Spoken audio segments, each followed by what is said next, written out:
Assalamualaikum. Waalaikumsalam warahmatullahi wabarakatuh. Alhamdulillah pakai. Kita berjumpa lagi di subuh hari ini. Alhamdulillah. Iya. Malam keberapa nih pakai? Nah, tena ko salah reke nganjo malam ke-14. 14. Iya. Besok hari ke-14. Alhamdulillah. Selesai lagi pakai. Alhamdulillah. Ke tambah gage kuliah ini. Ya. Berkahnya Ramadan. Ya. Iya. Malam ke-14 semuanya semakin maju pakai. Maju. Ya. Jadi SAF juga maju seperti yang pakai biasa bilang. Ya. Maju juga apalagi buka puasanya anak muda ya. Iya. Biasanya sampai beduk maghrib banyak kuliah ini yang puasa lebih awal, jadi semakin maju bukanya. Iya. Ada juga peminta-minta di lampu merah. Iya. Di tangan kirinya itu rokok, tangan kanannya minta, dia bilang buka puasa, Iya, buka iya, puasa. Katanya puasa karena ada rokok di tangan kirinya. Iya. Jadi pakai sebelum kita mulai menjawab pertanyaan-pertanyaan yang dikirimkan oleh pendengar dan pemirsa RRI Makassar, saya terlebih dahulu menyampaikan bahwa seperti biasa di subuh hari ini kita tetap bersama dengan Bapak Kiai Haji Dr. Amirullah Amri MA, Ketua Komisi Dakwah dan Pengembangan Masyarakat Islam Majelis Ulama Indonesia Sulawesi Selatan, juga pimpinan Pondok Pesantren Ilmu Yakin Tompok Bulu Kabupaten Maros, sekaligus beliau adalah pimpinan Amhator Biro Perjalanan Umroh dan Haji Plus. Nah, ini sudah ada pertanyaan pakai yang saya bawa, saya siapkan ini untuk dijawab. Jadi saya langsung saja pakai ke pertanyaan pertama dari Ibu Nur Leila di BTP Makassar. Ya. Begini pertanyaannya pakai. Benarkah perempuan yang pakai parfum lalu baunya tercium oleh laki-laki di luar rumah, maka dia sudah bersinah? Nah, bagaimana nih pakai? Jadi ada hadis Rasulullah sallallahu alaihi wasallam, Salli wa sallim wa barik. inna twiba rijali ma dhahara rihuhu wa khafiya launuhu. Minyak wanginya laki-laki atau parfumnya laki-laki. Iya, iya, iya. Berbau tapi tidak berwarna. Jadi kama parfum naden tantu. Itu orang cium tapi kan tidak berwarna. Itulah minyak wanginya laki-laki. Watiban nisa'i, minyak wanginya wanita. Iya, iya, iya. Ma dhahara launuhu wa khafiya rihuhu. Nampak warnanya, lembut baunya. Lembut baunya. Nah, jadi kalau nampak warna itu adalah bedak. Lembut baunya kan bedak, jadi nampak warna, lembut bau, itu minyak wanginya wanita. Tapi meskipun nampak warna, jangan juga kelewatan sampai pipi itu dibuat sedemikian rupa ibarat pelangi di langit. Merah, kuning, hijau, jingga. Ya, lalu alis dicukur pindahkan ke dahi modelnya tikungan. Ini contoh saja. Kedua bibir diolesi dengan Elizabeth nomor 17. Bagian bawah nomor 15 bagian atas. Sehingga bibirnya juga berwarna-warni. Dan tebal sampai susah menyebut huruf M. Karena kalau huruf M bibir ketemu dengan bibir.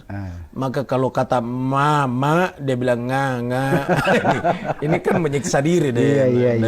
Jadi pada dasarnya pakai parfum boleh-boleh saja. Cuma jangan menyengat untuk wanita. Terkecuali ada kecualinya. Apa itu pakai? Kecuali mau masuk di kamar tidur bersama dengan suaminya. Silakan pakai parfum, adalah parfum yang disenangi oleh sang suami. Mungkin Flower, Kenzo, White Diamond, Malaikat Subuh, dan macam-macam. Kebanyakan pakai paling nama-nama parfum ini. Kalau seandainya suami senang. Jadi wanita pakai parfum karena supaya suaminya semakin senang. Bukan pakai parfum untuk tujuan orang. Sehingga kalau seandainya ibu-ibu atau para wanita berangkat ke masjid untuk salat tarawih, hindari pakai parfum menyengat. Sampai bisa mengundang orang lain berkata, siapa ini? Kalau suaminya silakan. Jangan justru terbalik. Kalau ke pesta pernikahan luar biasa wanginya, tapi masuk di kamar melayani suami, seumpama rambut tidak pernah disisir, gigi tidak pernah disikat, pakai baju daster sobek dibawa ketiak, tangan kanan bau minyak tanah, tangan kiri bau minyak gosok, Bajunya bau umpama. asap, baju dasternya bau asap juga. Ya itulah, kasih nalik mana pakai membakar sate.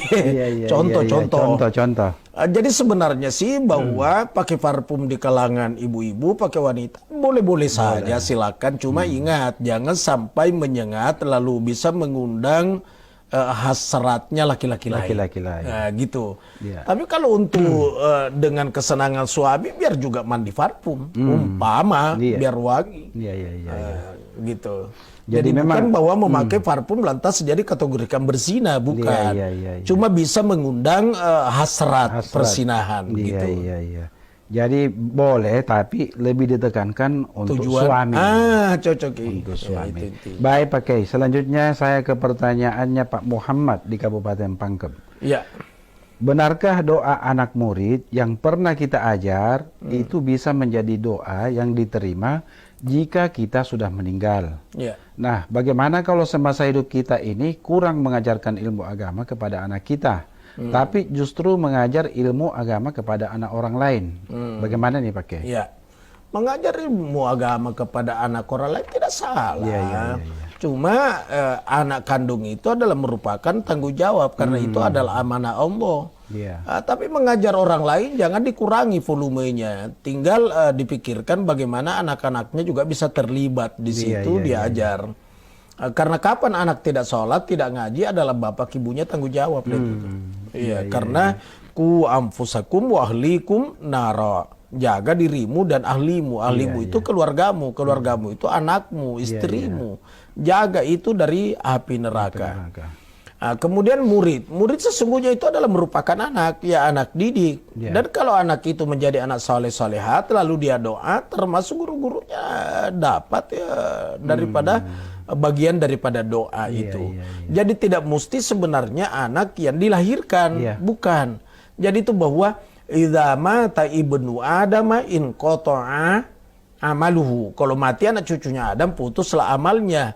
Illa min salasin, kecuali 3 hal. Salah satu di antara ketiga itu doa dari anak yang soleh.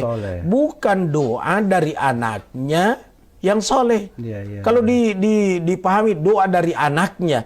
Jadi kalau orang yang tidak punya anak gimana? Jadi bukan doa dari anaknya yang soleh, tapi doa dari anak yang soleh. Anak soleh itu tentu kriterianya 2. Satu, karakter perilakunya disuka, disenangi oleh Allah. Yang kedua, karakter perilakunya disuka oleh sesamanya. Nah, itu termasuk kategori soleh. Yang anak soleh inilah yang mendoakan orang, siapapun yang didoakan. Jadi tidak mesti bahwa anak kandung yang mendoakan, boleh orang lain. Bahkan itu dan tentu termasuk rukun khutbah. Di saat kita berkhutbah hari Jumat, tidak sah khutbah Jumat kalau khatib tidak mendoakan orang mati, orang meninggal. Dan orang meninggal yang didoakan itu bukan hanya orang tua kandungnya, tapi seluruh orang beriman berislam didoakan. Yang sudah mati. Jadi ada kalimat yang kalimatnya itu Rabbighfir lil mu'minina wal mu'minat wal muslimina wal muslimat al ahya'i wal amwat. Al ahya yang hidup, wal amwat dan yang sudah meninggal. Kalau tidak ada kalimat itu atau yang semakna dengan itu, khutbah Jumat tidak sah, mesti salat duhur kembali.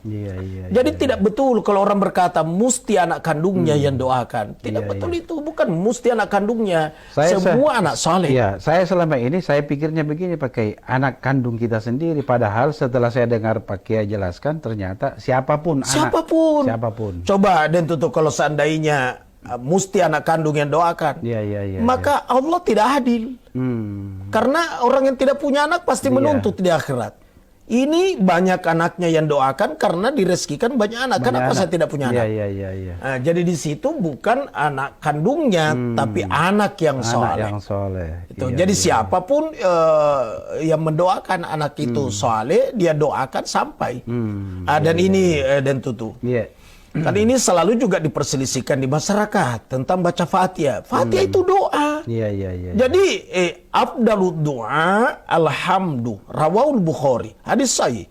Seafdal doa adalah alhamdu. Jadi dengan membacakan alhamdu buat orang yang telah meninggal, pada dasarnya itu bagus. Iya. Karena dia baca Fatihah, apa yang dia niatkan? Ya Allah, dengan berkah Fatihah ampunkan seluruh dosanya. Itu. Jadi kita tinggal memaknai itu Fatihah. Iya. Dan tidak mesti juga orang hidup, orang telah meninggal dibacakan orang hidup juga. Ya Allah, dengan berkah Fatihah sembuhkan penyakitnya. Iya. Umpama kan. Jadi itu Fatihah tinggal mau di setel, mau diapakan. Iya. Gitu. Iya, baik Pak Kiai. Jadi mudah-mudahan itu sudah sangat jelas penjelasan dari Pak Kiai. Selanjutnya saya beralih ke pertanyaan Pak Rizky di Cendrawasih, Makassar. Begini pertanyaannya Pak Kiai. Orang tua saya sudah sangat tua. Ya. Biasanya bertanya berulang-ulang. Ya. Mulai ini mungkin pikun nih kapan? Ya, karena Makassar agak loa-loa nih. Pikun. Sehingga saya membohonginya agar tidak terus-menerus bertanya. Nah, benarkah sikap saya ini? Dan bolehkah orang berbohong kepada orang tua di bulan puasa dengan tujuan kebaikan? Nah, bagaimana nih Pak Kiai? Kebaikan apa maksudnya? Kebaikan membohongi orang tua. Sang anak kurang kesabaran. Kalau orang tua sebentar bertanya, sudah jam berapa?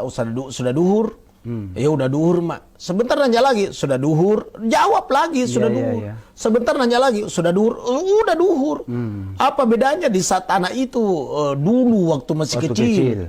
Bertanya berapa kali sama mamanya, dan mamanya tidak pernah bosan menjawab. Berapa kali pun, oh mama, warna apa ini? Warna merah, Nak. Sebentar, warna apa ini? Warna merah. Sebentar, warna apa ini? Warna merah. Itu nanya terus. Dan orang tua tidak pernah bosan menjawab untuk anaknya.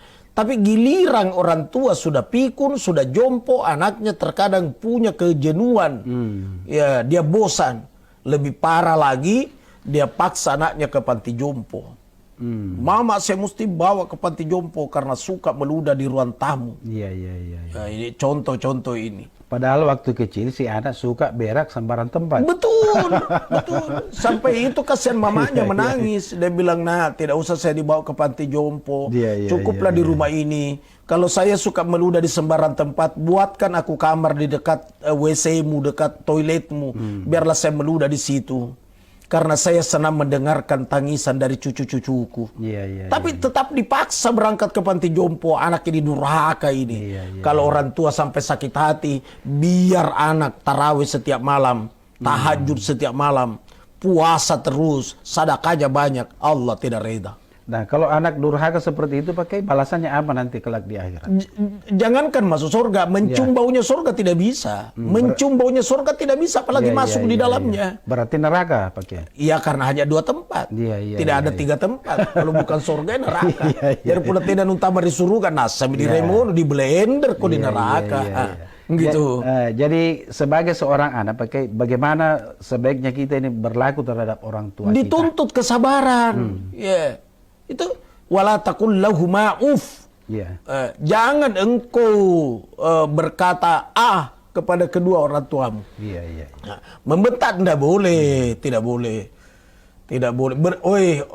Pendengar Radio Republik Indonesia dimanapun berada yang mengikuti siaran ini. Bersyukurlah bagi orang yang masih hidup mamanya. Masih ada kesempatan menatap wajahnya mama tersenyum. Bersyukurlah yang masih hidup bapaknya, masih ada kesempatan menatap wajahnya bapak tertawa. Di suatu saat pingin menatap wajahnya mama dan papa. Keduanya sudah tertimbun tanah di pekuburan. Baru sang anak menyesal. Di saat dia lihat di hari lebaran orang pada sungkem kepada mamanya, orang pada sungkem kepada bapaknya. Nah, karena Pak pura nggak amma, baru terasa dia. Karena dia juga melakukan hal yang sama, ternyata mamanya sudah tertimbun tanah di pekuburan. Maka mumpun yang masih hidup mamanya, muliakan itu mama. Pakalabir kan jo amma kah? Muliakan itu. Kalau selalu bertanya, jawab saja terus. Syukurlah masih ada yang tanya. Saya ini dan tutup mau sekali ditanya sama mama, tapi mama saya sudah tidak ada. Mau sekali saya ditanya sama bapak, tapi bapak sudah tidak ada. Maka pendengar Radio Republik Indonesia mengikuti dialog ini, bersyukurlah yang masih hidup orang tuanya. Iya, iya, iya. Iya. Nah, nanti hari raya Idul Fitri akan datang yang tinggal 14 hari lagi barangkali atau 15 hari. Sisipkan waktu sungkem sama mama, sungkem sama bapak. Sebelum hari raya Idul Fitri belikan talkun yang bagus. Jangan hanya istri dibelikan talkun harga 1 juta. Nampak mbak ada balian cakar, anak durhaka tuh. Iya, iya, iya, iya. Jadi intinya jangan sekali-sekali durhaka kepada Betul orang itu. tua. Anak bisa jadi pejabat karena doa mama itu. Bisa jadi bupati, bisa jadi wali kota, bisa jadi gubernur, bisa jadi menteri, bisa sukses dalam bisnis. Itu bagian dari doa mama. Mama pernah meneteskan air mata berdoa, ya Allah angkat derajatku. Tapi bukan mamanya yang jadi pejabat, anaknya. Itu. Iya, iya, iya. Baik Pak Kiai. Selanjutnya saya ke pertanyaannya Dain Siki di BTP. Nah, begini pertanyaan Pak Kiai. Benarkah zakat fitrah sudah bisa dibayarkan sejak masuknya bulan Ramadan? Ya, menarik itu. Iya. Sekarang pertanyaan, zakat itu kan terbagi dua, dan tutu. Iya. Zakat fitri atau zakat fitrah dan zakat mal. Bukan zakat mall. Iya, iya, iya, iya. Zakat mal, malun itu artinya harta. Harta, ya, ya. Kalau zakat harta tidak mesti Ramadan, biar di luar Ramadan. Tapi zakat fitrah harus Ramadan. Iya. Harus. Kapan? Ya begitu masuk Ramadan sudah bisa mengeluarkan. Sudah bisa dibayarkan. Ya, 1 Ramadan silakan keluarkan. Cuma biasanya orang masih sepi, masih sunyi. Biasanya orang mengeluarkan itu di 10 terakhir Ramadan. Iya, iya, iya, iya. Kenapa? Karena begini untuk zakat fitrah dan tutu. Yang wajib mengeluarkan zakat fitrah adalah orang yang menghabiskan Ramadan. Yang tidak menghabiskan Ramadan itu tidak dikenakan, tidak diwajibkan zakat fitrah. Contoh. Lebaran besok. Contoh. Tak pakai kanan lapas sampai muka teh apa itu. Ini baru malam ke-14 kan. Ini contoh ya, contoh. Besok lebaran. Ternyata sore ini meninggal sebelum buka. Masih ada beberapa menit buka. Ya. Masih promosi-promosi di televisi. Ya. Dia meninggal padahal masih ada beberapa menit buka. Ini tidak menghabiskan Ramadan. Karena tidak menghabiskan Ramadan, maka tidak wajib mengeluarkan zakat fitrah. Kenapa tidak wajib? Karena tidak menyelesaikan Ramadan. Bagaimana kalau sudah terlanjur dia keluarkan? Kalau sudah terlanjur dia keluarkan, lalu dia minta kembali anaknya, wajib dikembalikan itu. Makanya, wahai yang menerima zakat fitrah, catat namanya orang. Apa ini zakat fitrah? Berapa orang? 5 orang. Siapa-siapa ya? Tulis asing, tulis lagi. Nomor 1, Quran dan Tagana. Contoh. Ternyata meninggal sebelum menyelesaikan Ramadan. Masih ada beberapa menit untuk hari puasa dia meninggal, tidak wajib zakat. Dia pergi minta sama panitia, pemotor zakat bapakku. Kenapa kau minta? Meninggal. Siapa namanya? Quran dan Tagana. Cini kiri daftar kan, lihat di daftar. Begitu leh, ale motor seke.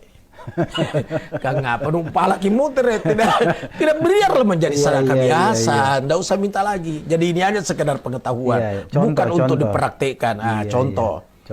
Tapi kalau misalnya meninggalnya selamat berbuka puasa, meninggal, berarti menghabiskan Ramadan kan hari terakhir, wajib zakat. Sekarang anak yang lahir di hari terakhir Ramadan, tinggal 2 menit buka, sudah ada prolognya di radio. Tiba-tiba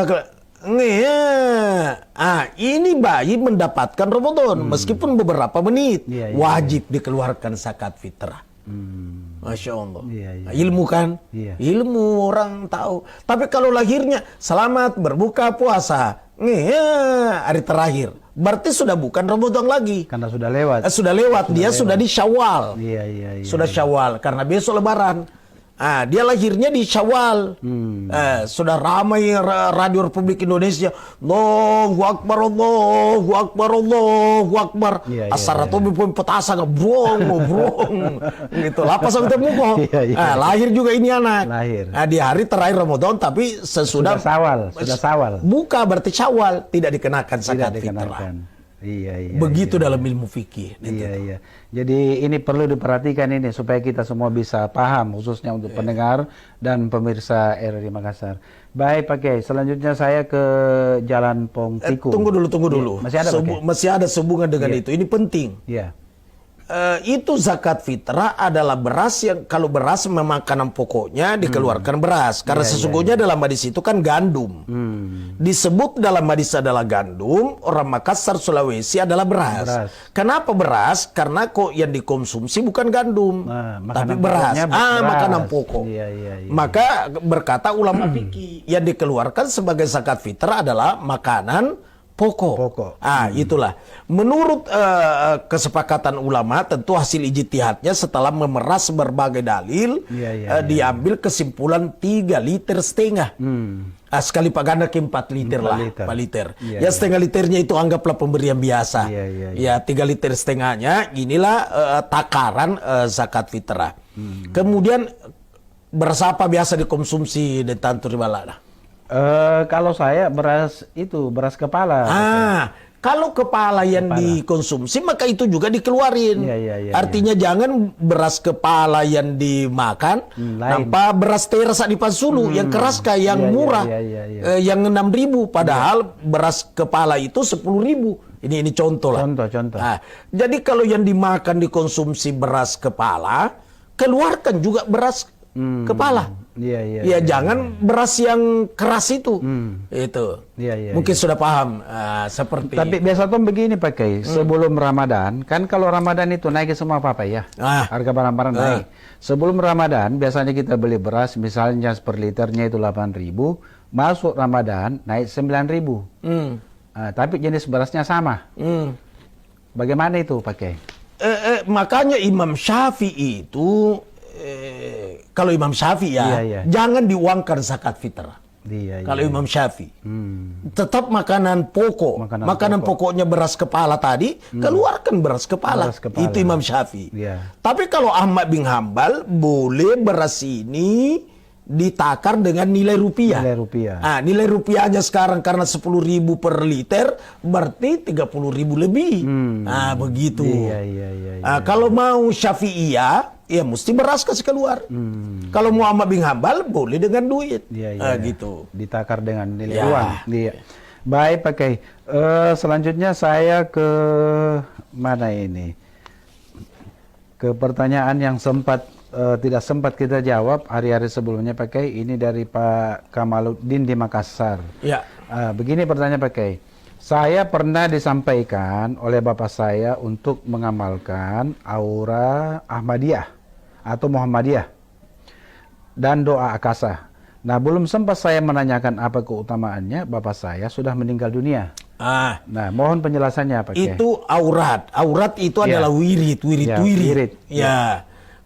Wirid tarika itu kan banyak, itu tarikat Mu'tabarah.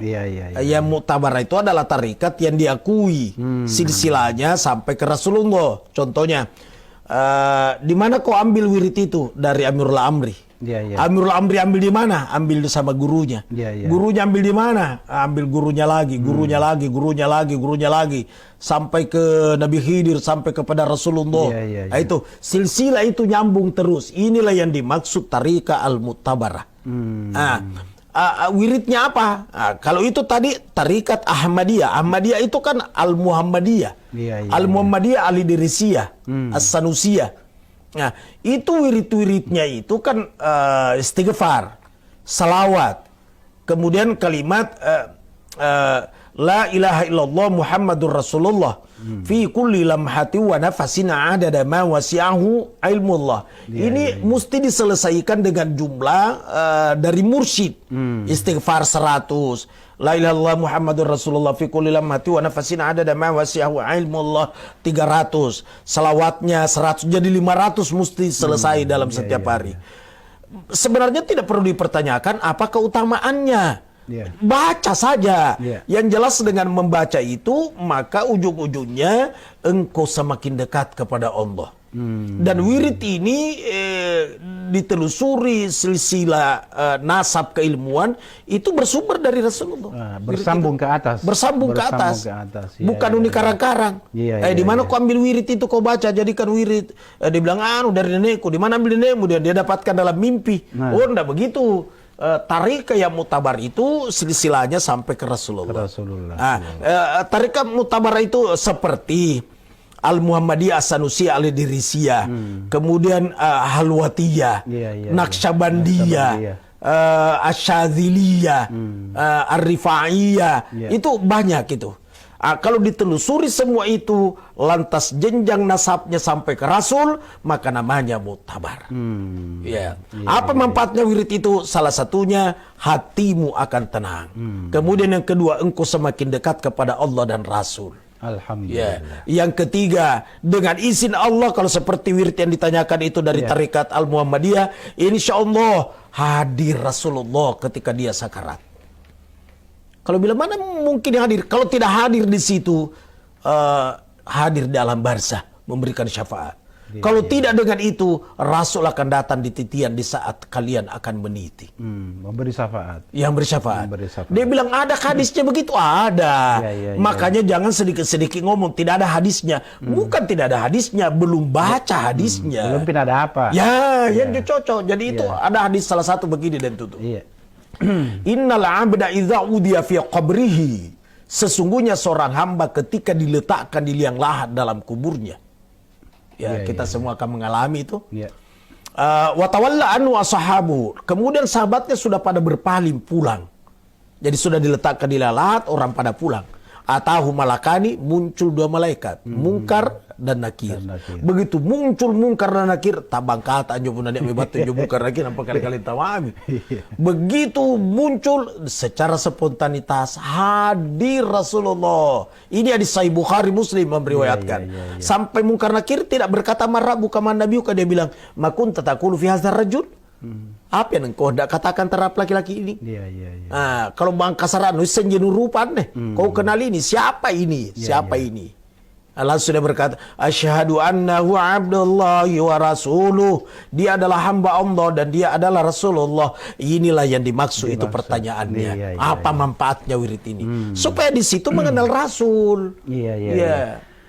Sangat jelas penjelasan dari Pak Kiai. Mudah-mudahan Pak Kamaluddin di Makassar sudah bisa menerima apa yang sudah disampaikan oleh Pak Kiai.